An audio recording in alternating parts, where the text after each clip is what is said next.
এখানে লাউয়ের যে বাগানটা সেটা করছি, ঠিক আছে। এত পরিমাণে লাউ ধরছে, এই দেখেন কি পরিমাণ ধরছে। আমি আপনার এখানে দেখেন একটা ঝোপে 3টা লাউ, এরকম দেখছেন কখনো যে একটা ঝোপে 3টা লাউ হয়? দেখেননি। হাইব্রিড লাউয়ের কালারটা দেখছেন একদম মাথা। এই দেখেন লাউয়ের গায়ে কিন্তু এখনো জালি, সাদা জালি, দেখেন এখনো ফুল পড়েনি। হ্যালো, আসসালামু আলাইকুম, আমি হৃদয়। তো এই মাঠটা হচ্ছে আমাদের বাড়ির আঙ্গিনার, মানে আমাদের বাড়ির পিছে যে মাঠটা সেটা, ঠিক আছে। এই মাঠের অপরূপ সৌন্দর্য আপনারা সবাই উপভোগ করুন, ঠিক আছে। দেখেন চার সাইডটা কত সুন্দর। তো এইখানে দেখেন কিন্তু আমরা কিন্তু বাড়িতে, আমি কিন্তু আজ প্রায় 6-7 মাস আছি। তো আমি কিন্তু এখানে লাউয়ের যে বাগানটা সেটা করছি, ঠিক আছে। তো এটা আমি ঝুলন্ত লাউ, ঠিক আছে। মাটিতে দিলে হয় কি, মাটিতে যদি লাউয়ের চাষ করি তাহলে সেক্ষেত্রে ইঁদুরে নষ্ট করে দেয় বা পোকা ধরে, ঠিক আছে। তো আমি এখানে দেখেন আপনাদেরকে একটু দেখাই, দেখেন জাস্ট এখানে কিন্তু আমি মাছা সিস্টেম করছি, হ্যাঁ, মাছা সিস্টেম করছি। এত পরিমাণে লাউ ধরছে আল্লাহর রহমতে, ঠিক আছে।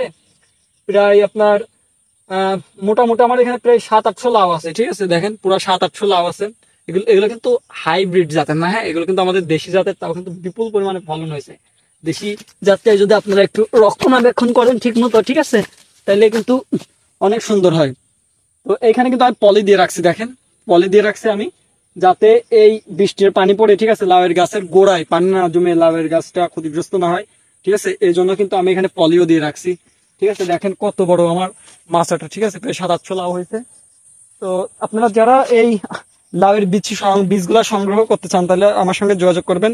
আমার ডিসক্রিপশন বক্সে ভিডিওর আমি কন্ট্যাক্ট নাম্বার দিয়ে রাখবো, এবং এইটা সম্পূর্ণ ফ্রিতে দিব আমি আপনাদেরকে, ঠিক আছে, সম্পূর্ণ ফ্রিতে দিব। আমি একটু দেখাই লাউ আপনাদেরকে, একটু দেখেন।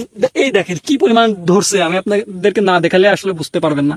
এখানে দেখেন একটা ঝোপে 3টা লাউ, একটা ঝোপে 3টা লাউ, এরকম দেখছেন কখনো যে একটা ঝোপে 3টা লাউ হয়? দেখেননি। হাইব্রিড হয় কিন্তু বড় বড়, বাট ওইগুলা কিন্তু আলাদা আলাদা ওয়াইজ হয়, হ্যাঁ। কিন্তু এই দেশি যে লাউগুলা আমাদের দেশি ফলনে কিন্তু ভালোভাবে রক্ষণাবেক্ষণ করলে অনেক সুন্দর হয়। তো এই দেখেন এখানে এক এক ঝোপে প্রায় 2-3টা করে লাউ আসছে, ঠিক আছে। দেখেন প্রত্যেকটা ঝোপে দেখাই, দেখেন প্রত্যেকটা প্রায় 2টা করে, দেখেন 2টা হঠাৎ এই যে এগুলা একটা একটা করে আসছে, ম্যাক্সিমাম 2টাই। দেখেন এই সাইডে 2টা, সব দিকে 2টা, ঠিক ঠিক আছে, সব দিকে 2টা। তো আপনারা যারা বাড়িতে অবসর সময় কাটান, তো তারা কিন্তু এরকম আপনারা লাউয়ের বাগান করতে পারেন। এটা খুবই লাভজনক। প্রায় একটা লাউ 40 টাকা 50 টাকা করে এরকম, ঠিক আছে।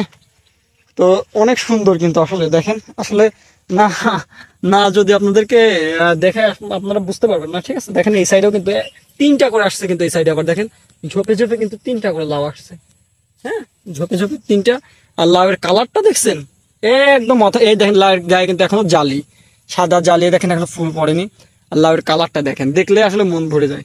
অনেক পুষ্টিকর একটা খাবার এই লাউ, ঠিক আছে। দেখেন আসলে দেখলেই মন ভরে যায়, হ্যাঁ, এখনো কিন্তু জালি, ঠিক আছে। তো আশা করি সবাই আমার এই ভিডিওটি দেখে সঠিক সিদ্ধান্ত নিয়ে লাউয়ের বাগান করবেন।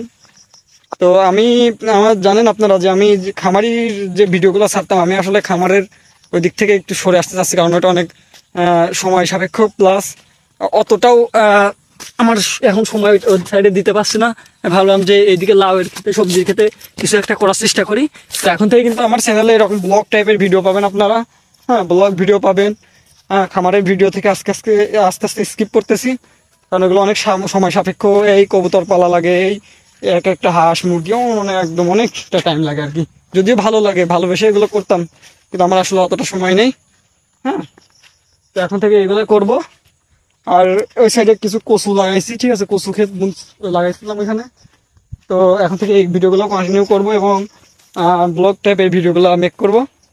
তো আশা করি সবাই ভিডিওগুলো দেখবেন, এবং ভিডিওগুলো ভালো লাগলে অবশ্যই চ্যানেলটিকে লাইক করবেন, এবং আমার চ্যানেলে যদি প্রথমবার এসে থাকেন অবশ্যই চ্যানেলটিকে সাবস্ক্রাইব করবেন। তো ভালো থাকবেন সবাই, দেখাবেন নেক্সট ভিডিওতে। আল্লাহ হাফেজ।